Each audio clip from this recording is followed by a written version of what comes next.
வங்கதேச எம்பி அன்வாருல் கொலை வழக்கில் அவரை கழுத்தை நெரித்து கொன்று தோலை உரித்து துண்டு துண்டாக வெட்டி உடல் பாகங்களை நகர்ப்பகுதிகளில் வீசி சென்ற திடுக்கிடும் தகவல் தெரிய வந்துள்ளது.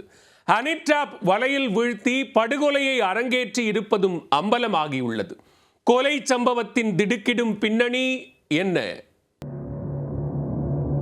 வங்கதேச ஆளும் அவாமி லீக் கட்சியின் எம்பி அன்வாருல் அஷீமனார் இவர் அடிக்கடி கொல்கத்தா வருவதும் நண்பர்களை சந்திப்பதும் வழக்கமாக கொண்டிருந்தார். மருத்துவ சிகிச்சைக்காக கடந்த 12ஆம் தேதி கொல்கத்தா வந்த அவர் தனது நண்பர் பிஸ்வாஸ் என்பவர் வீட்டில் தங்கியிருந்தார். அதன் பிறகு அவர் அங்கிருந்து வெளியேறி வாடகை வீடு ஒன்றில் வசித்து வந்ததாக கூறப்படுகிறது.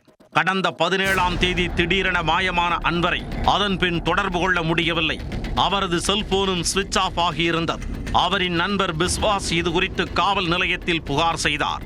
வழக்கு பதிந்து விசாரணை நடத்திய போலீசாருக்கு அன்வர் படுகொலை செய்யப்பட்ட திடுக்கிடும் தகவல் தெரிய வந்தது. தீவிர தேடுதல் வேட்டைக்கு பின் இக்கொலை தொடர்பாக ஜிகத் ஹவல்தார் என்பவரை போலீசார் கைது செய்தனர். 24 வயதான ஜிகத் அசாப்பு கடையில் வேலை செய்தவர் என கூறப்படுகிறது. வங்கதேசத்தைச் சேர்ந்த இவர் சட்டவிரோதமாக மும்பையில் வசித்து வந்துள்ளார்.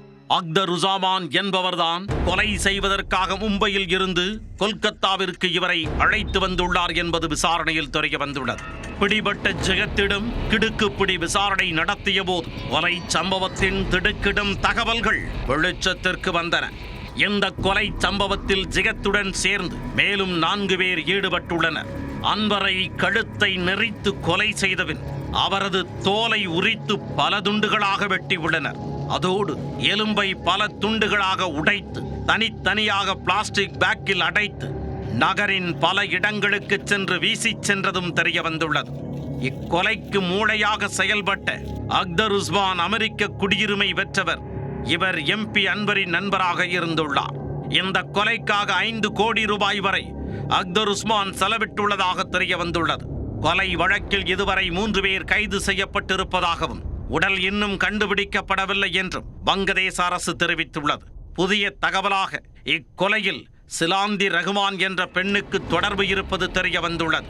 அப்பெண் அன்வர் எம்பியை தனது ஹனி டிராப் வலையில் விழ வைத்து பிறகு கொலை சம்பவத்தை கூட்டாளிகளுடன் சேர்ந்து அரங்கேற்றி இருக்கலாம் என்ற கோணத்தில் போலீசார் விசாரித்து வருகின்றனர்.